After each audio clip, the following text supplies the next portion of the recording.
நீங்கள் ஒரு இன்ஜினியரிங் இல்லை டிப்ளமோ ஸ்டூடெண்ட்டாக இருந்து உங்களுக்கு ஐடிக்குள்ளே போகிறது மிகப்பெரிய ட்ரீமாக இருந்துச்சு அப்படின்னா உங்களோட ட்ரீமை நினைவாக்கவே ராஜலட்சுமி எட்வர்ட்ஸ்லேருந்து Python, Java, data science, finance மாதிரி மார்க்கெட்டிங் டிமாண்ட் கோர்சஸ் வந்து நடத்துகிறாங்க. ஆல்ரெடி 500+ ஸ்டூடெண்ட்ஸ் இங்கே படித்து செமையான ஜாபில் இருக்காங்க. 30+ இண்டஸ்ட்ரியல் எக்ஸ்பர்ட்ஸ் வந்து பார்த்தீங்க அப்படின்னா நம்மளோட ரீஜனல் லாங்குவேஜ் தமிழ் அண்ட் இங்கிலீஷில் கூட வந்து பார்த்தீங்கன்னா சொல்லித்தராங்க. வீக்கெண்ட் கிளாஸஸ் இருக்குது, லைவ் ஆன்லைன் கிளாஸஸ் இருக்குது, record and pre record sessions இருக்குது, ப்ராக்டிக்கல் ஹேண்ட்லிங்காக இது எல்லாத்தையுமே சொல்லித்தராங்க. ரெஸ்யூம் எப்படி கிரியேட் பண்றது அப்படிங்கிறதுலேருந்து சாஃப்ட் ஸ்கில்ஸை டெவலப் பண்ணி இன்டர்வியூ ப்ராசஸ் வரைக்கும் எல்லாத்துக்குமே உங்களுக்கு வந்து பார்த்தீங்க அப்படின்னா அசிஸ்டன்ஸ் கொடுக்குறாங்க. அஃபோர்டபுள் ப்ரைஸில் வித் 0 காஸ்ட் இஎம்ஐயில் உங்களுக்கு வந்து பார்த்தீங்கன்னா இதை சொல்லி தராங்க.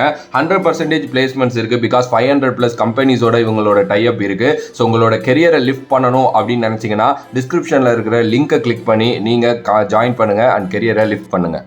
ஹலோ மீடியா கிரிக்ஸ் வியூவர்ஸ், உங்கள் எல்லாருக்கும் ஒரு பெரிய வணக்கம். இன்னைக்கான வீடியோ என்ன அப்படின்னா, நடந்து முடிஞ்ச ஐபிஎல் ஆக்ஷன் 2024 சிஎஸ்கே வழக்கம் போல இல்லாமல் சூப்பரான பிளேயர்ஸ் எல்லாம் எடுத்துட்டு வந்தாங்க.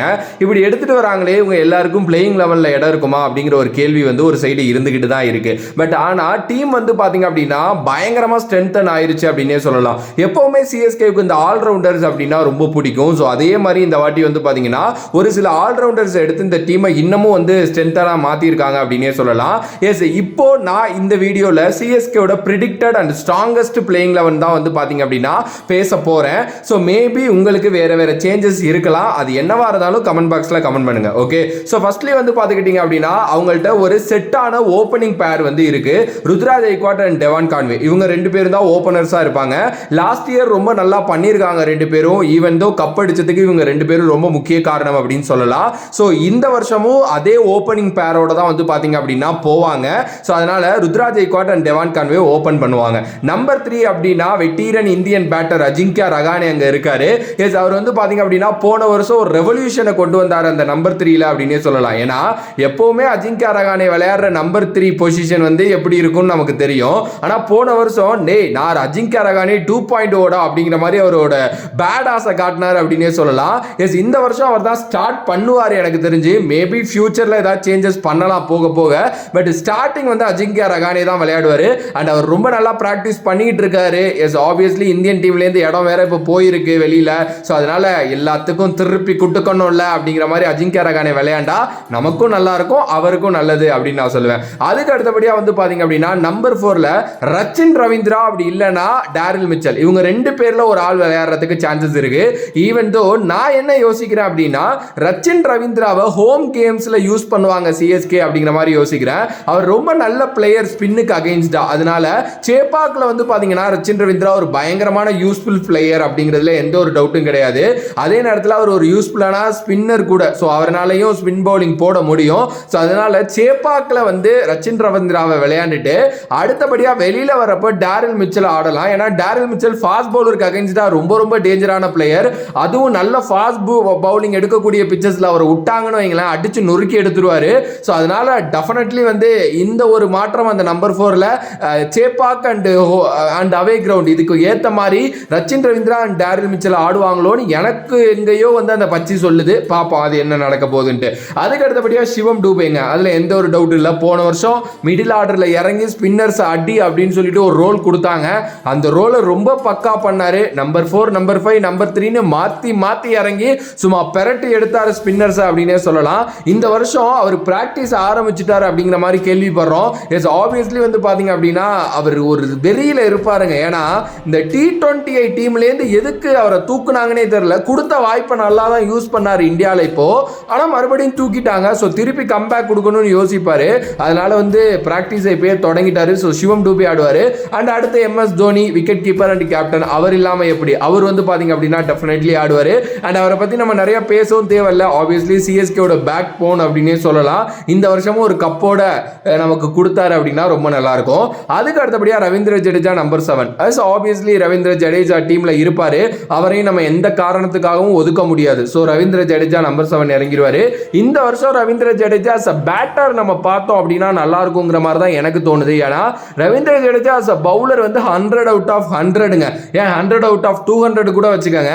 ஆனா ரவீந்திர ஜடேஜா பேட்டர் இன்னும் வந்து பாத்தீங்க அப்படின்னா அவர்கிட்ட நிறைய திறமை இருக்கு. பட் ஆனா அதை வெளியிலேயே கொண்டுட்டு வர மாட்டேங்கிறாரு. எஸ், ஒரு 2 இயர்ஸ் முன்னாடி எப்படி விளையாண்டாரு ஐபிஎல்ங்கிறது நமக்கு தெரியும். ஆனால் போன வருஷம் சுத்தர அவர் நல்லாவே விளையாடலை எக்ஸப்ட் அந்த ஃபைனல்.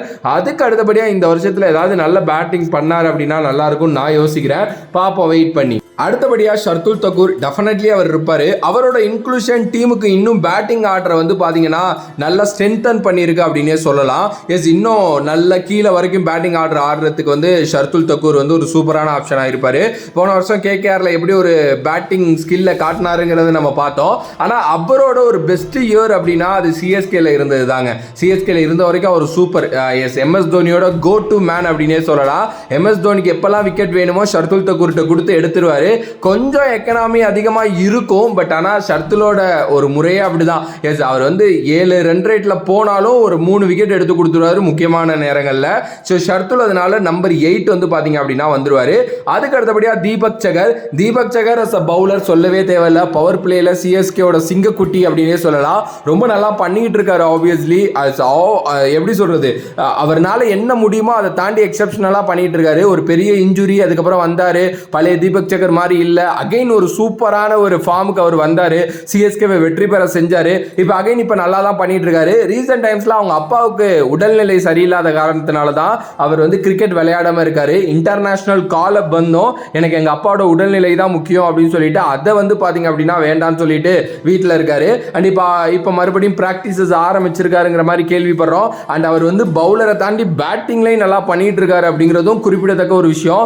எஸ், இந்தியாவுக்காக மேட்ச் எல்லாம் வின் பண்ணி கொடுத்துருக்காரு பேட்டிங் ஆடி. பட் சிஎஸ்கேல இன்னும் அந்த பேட்டிங் ஆடக்கூடிய அந்த ஒரு ரோல் அவருக்கு கிடைக்கவே மாட்டேங்குது. மேபி இந்த வருஷமும் நல்ல பேட்டிங் ஸ்ட்ரென்த் கீழே வரைக்கும் இருக்குங்கிறதுக்காக அவர் ஒரு பெரிய எக்ஸாம்பிள். அதுக்கு அடுத்தபடியா மகேஷ் தீக்ஷனா தான் சிஎஸ்கேல இருக்கிற ஸ்பெஷலிஸ்ட் ஸ்பின்னருங்க. அவர் கண்டிப்பா சென்னை கண்டிஷனா இருக்கட்டும் இல்ல அவுட்டர் கண்டிஷனா இருக்கட்டும் அவர் விளையாடுவாரு. பிகாஸ் சாண்டரை ஆட வைக்கணும் அப்படின்ட்டு யோசிக்கலாம் நம்ம எல்லாரும். பட் என்னமோ தீக்ஷனா ஒரு ஸ்பெஷலிஸ்டான ஒரு ஸ்பின்னர் அப்படிங்கிற மாதிரி தான் எனக்கு தோணுது. ஸோ அதனால வந்து தீக்ஷனா டெஃபினெட்லி இருப்பார். அவரை தூக்க மாட்டாங்க சிஎஸ்கே. ஸோ அவர் தான் அந்த நம்பர் 10 பொசிஷனை ஹோல்டு பண்ணிப்பார். நம்பர் 11 அப்படின்னு வர்றப்போ சிஎஸ்கே கிட்ட சூப்பரான 2 ஆப்ஷன் இருக்கு. முஸ்தபிசுர் ரஹ்மான், மதிஷா பதிரானா. இவங்க 2 பேர்ல யாரை வேணாலும் சிஎஸ்கே எடுத்துக்கலாம். மதிஷா பதிரானா ஒரு பெரிய ஷோல்டர் இன்ஜுரிக்கு அப்புறம் திருப்பி வராரு. அவர் எந்த அளவுக்கு கரெக்டான ஃபார்ம்ல வரப்போறாரு அப்படிங்கிறது தெரியல. பட் முஸ்தபிசுர் வந்து ஒரு செம எக்ஸ்பீரியன்ஸ் கேம்பெயினர். தோனிக்கு ரொம்ப நல்லா தெரியும் முஸ்தபிசுர்கிட்ட இருந்து என்ன வாங்கணும் அப்படின்னு சொல்லிட்டு.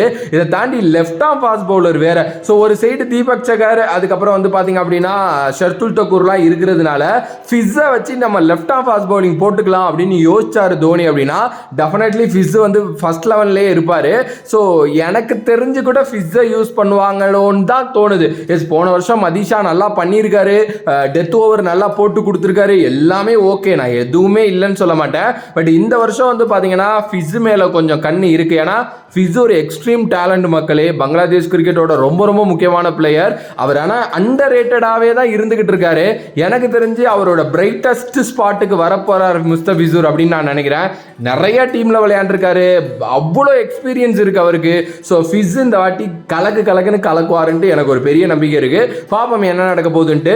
ஸோ ஃபைனலி இந்த பிளேயிங் 11 எப்படி இருக்க போகுது அப்படின்னா Ruturaj Gaikwad, Devon Conway, Ajinkya Rahane, number 4ல டேரில் மிச்சல், அப்படி இல்லைனா ரச்சின் ரவீந்திரா, நம்பர் 5ல சிவம் டூபே, நம்பர் 6ல எம்எஸ் தோனி, நம்பர் 7ல ரவீந்திர ஜடேஜா, நம்பர் 8ல வந்து பார்த்தீங்கன்னா ஷர்துல் தக்கூர், நம்பர் 9ல தீபக் சகர், நம்பர் 10ல மகேஷ் தீக்ஷனா, நம்பர் 11ல முஸ்தபிசுர், அப்படி இல்லைனா மதிஷா பதிரானா. இதுதான் வந்து பார்த்தீங்கன்னா 11ஆ இருக்கும். மேபி உங்களுக்கு வேற சேஞ்சஸ் இருக்கலாம், இல்லை வேற யாராவது பிளேயர்ஸை உள்ள கொண்டு வரலாம், அதை வந்து கமெண்ட் பண்ணுங்க.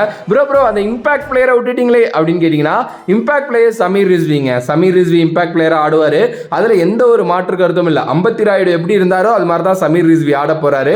மேபி ஒரு தீக்ஷனாவையோ பதிரானாவையோ யாராவது வந்து பாத்தீங்க அப்படின்னா மாத்திக்கலாம். இப்படிதான் இருக்க போகுது. ஸோ உங்களோட கருத்து இதை பத்தி என்னவோ மறக்காம கமெண்ட் பாக்ஸ்ல கமெண்ட் பண்ணுங்க. அண்ட் வேற ஒரு வீடியோல வேற ஒரு கான்செப்ட்ல வந்து உங்களை சந்திக்கின்றேன். Until then, bye from this is VJ Money. Love you all. Stay safe மக்களே.